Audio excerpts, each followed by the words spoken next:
Ndinokwazisa zvakare muri yeZimbabwe ndichiremekedza kuri wekereke yedu Bishop A.D. Madao nemi mose hama munokudzwa. Ndine shoko randinaro randoda kukuverana nemi kuti Mwari vatitire zvakanaka rinowanikwa kuna 1 Timothy chapter 5 verse 18 verse 8, and I will read. Timothy chapter 5 verse 8. But those who won't care for their relatives, especially those in their own household, have denied the truth. Such people are worse than unbelievers. I repeat again. But those who won't care for their relatives, especially those in their own household, have denied the true faith, and such people are worse than unbelievers. Ndiri kuda kuti ndiitaure kwamuri shoko raMwari ndine musoro unoti chenjera, kurasa, kutenda. Chenjerera, kurasa, kutenda. Paul achinyora kuna Timothy anotiwe chenjera usaita izvo zvinoitwa nevamwe zvokukanganwa kuchengeta hama, especially hama dzomumba mako. Nokuti ukazviita izvozvo zvokukanganwa warasa kutenda uye wafanana nemahedhen nevanhu vasinganamati. Kukanganwa hama dzomumba mako unonzi warasa kutenda. Uchenjerere. Always family setup is a challenge. It has been a challenge from the beginning.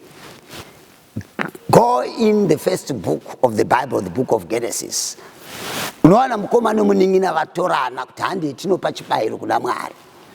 Chemumwe chogamuchirwa, chomumwe chorambwa.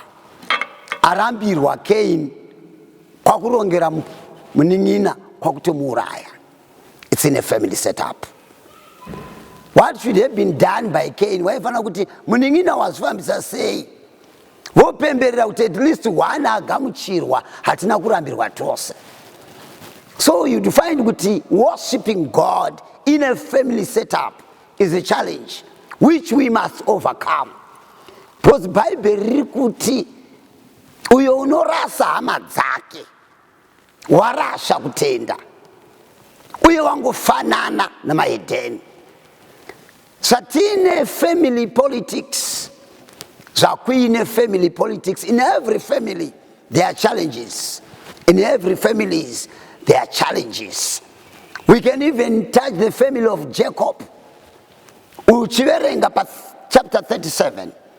Unaona Jacob aina vana vake. Kadiki kobva kati ndarota hope. Ndaona chimwanda changu chakamira. Zvenyu madzikoma zvichivira pasi. Madzikoma akagumbuka. Akapamidza zvekurota. Ndarota zuva nemwedzi nenyeredzi dzikagu. Baba vakati iwe unoreva here kuti chakunamata. They didn't rejoice over the dreams of Joseph, my relatives. A thing which was supposed to be accepted, which was supposed to be celebrated. But hakuna akacelebrata. Instead, shoko raMwari vakanyanya kumuvenga. Havana kuperera ipapo. Pakazotumwa mukomana kunopa madzikoma chikafu aenda kunofudza. Vakamukandira mugomba, vakamutengesa. Vakanonyepera baba kuti mwana wenyu arumwa nechikara. This is family politics. I want you to understand that our God is a God of family politics. Unotozwa shoko raMwari chiti Mwari vakada Jacob vakavenga Esau. Hey. Mwari vakaramba madzikoma aDavid vakanosarudza David kamwana kamainini. Mwari vakada Solomon wemurume akaurayiwa, mwana wemukadzi waUria. Solomon akagara pashi. Ndio maitiro aMwari, unosarudza waanoda, is sovereign. But I'm happy kuti in every family Mwari anosumudza Joseph. Mwari vanosumudza Esther. What are you doing with those stars that are rising in your family? Are you jealous? Do you support? Or you reject? Shoko raMwari rati uyo unorasa hama dzake warasa kutenda. Joseph tinomuona kunyange akabatwa kaki, akakandwa mugomba, akatengeswa, akagara mujeri, paakasangana nehama dzake, unomunzwa kuti achigamuchira hama dzake kuti aiwa musagara ikoko, zvakaitwa naMwari kuti nhasi unoyu. It was a plan of God for survival. Vana Joseph vatinouraya mumhuri dzedu ndivanokonzeresa kuti dzimwe mhuri dzoramba dziri pasi. Why? They were jealous. Jealous kuti wemumhuri asumuka, akushanda, ane mari, unobva arongerwa, obva aurayiwa. Vamwe dzimwe mhuri dzakauraya vana Joseph vadzo, dzimwe mhuri dzakauraya vana David vadzo, dzimwe mhuri dzakauraya vana Gideon vadzo. What are you doing with the stars in your family? Hanzi uyo unorasa hama yake warasha kutenda. Musarasa kutenda muri yeZimbabwe. Usarasa kutenda. Learn to cover your family. Learn to love those of your family. Unoona shoko raMwari lichitaura pamusoro pevana vaNoa. Vakaona baba vakashama Hamu, akaseka, akatukwa. Vazhinji, they don't know how to cover their family, to cover their relatives. They are stars outside, stars ku church, stars kumusangano, stars but havagoni kumira nemhuri dzavo, kuchengeta vabereki, kusimudza vanin'ina, kusimudza madzikoma. Usarasha kutenda iwe. Kunoita star kunobluma uchikanganwa. Unokanganwa, ukakanganwa, unonzi warasha kutenda. Vakomana vemaperembudzi zvichiverenga mushoko raMwari zvinonzi vaenda kumisasa yamaSiria vakanowana kuine chikafu. They did not forget. Vanoti tikanyarara vakomana hatinenge tisina kuita zvakanaka. Let's go and tell them in the city kuti kuno kwaita chikafu nokuti muguta mama kudyiwa misoro yamadhongi namatete enjiva. Vakomana vamumagutwa vanoti hatingaiti zvakanaka tikanyarara. Vakanyarara ingade vakarashikirwa nekutenda.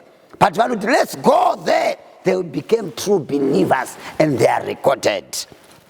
Saita sahamu wakaseka baba namai, unoseka mhuri yako, unoseka vakakusimudza, warashikirwa nekutenda. Kunyange ukataura nendimi, kunyange ukaunge uine chigaro, uchirasha hama dzako,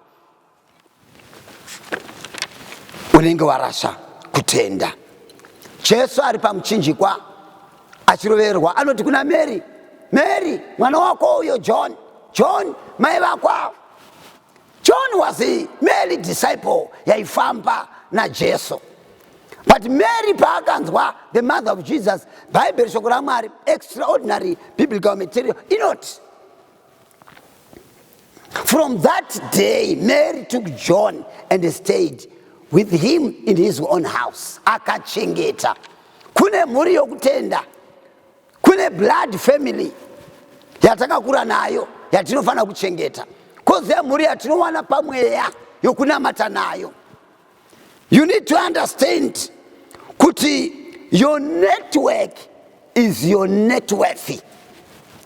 Because in your network is embedded with helpers, is embedded with the destiny connectors, is embedded with the destiny financiers, is embedded with the destiny holders. Vanhu vakabata ramangwana rako. So you must learn to uphold those you meet daily, those you see, your workmates, vaunonamata navo, vaunogara navo. They are important. Problems will never vanish. Anoramba ariko matambudziko. Nhamo dzinowira mhuri, dzinowanda. But usabuda mumhuri. Usabuda mumhuri, rambira mumhuri. Zvanzi uyo unorasha hama dzake, warasha kutenda. Warasha kutenda. Usarasha kutenda mukoma, hanzvadzi, usarasha kutenda. Family politics dzakaramba dziriko. Maybe you are rejected like Joseph. Maybe you are rejected. Hapana anokuona, hapana anokuziva, usavenga mhuri yako. mangwana hapana anoziva zvinoitwa naMwari. Even wazosimudzirwa, go back to them and cover. Bhaibheri rati uyo unorasha hama dzake warasha kutenda, wakafanana navaEdheni.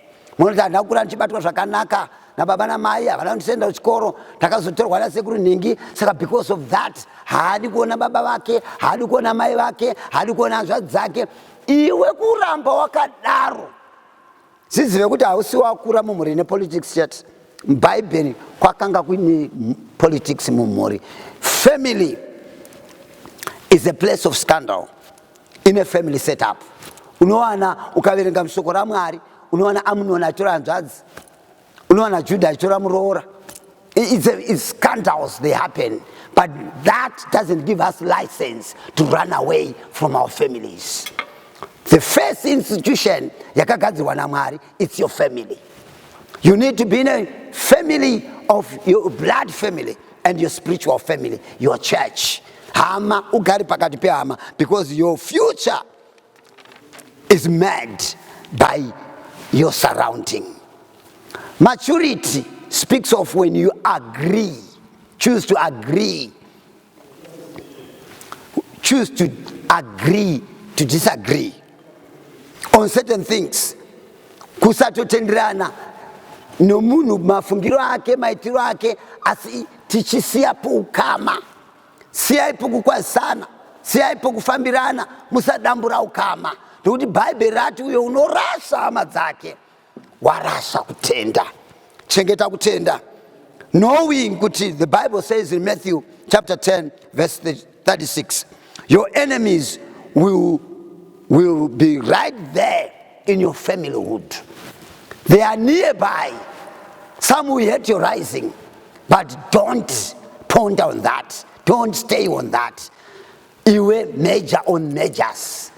Chengeta hama dzako. Be a Joseph of the time. Be a David of the time. Anoti anokundira madzikoma hondo, hadzokeri kuti madzikoma maivhaira, unochengeta muriyo kwake. Joseph kunyanga akawisirwa mugomba, he came back and took the family into Goshen land. Mudikan, I'm here to encourage you to look after your family, to look after your brothers, to look after your sisters, to look after those whom you worship with. Love to stay among brethren. Mwari vokudenga vakukomborerei, vakupfudzei mberi. Uyo unochengeta hama, wachengeta kutenda. Unorasha hama, warasha kutenda. Chenjerere kurasha kutenda. Mwari vakukomborerei. Amen.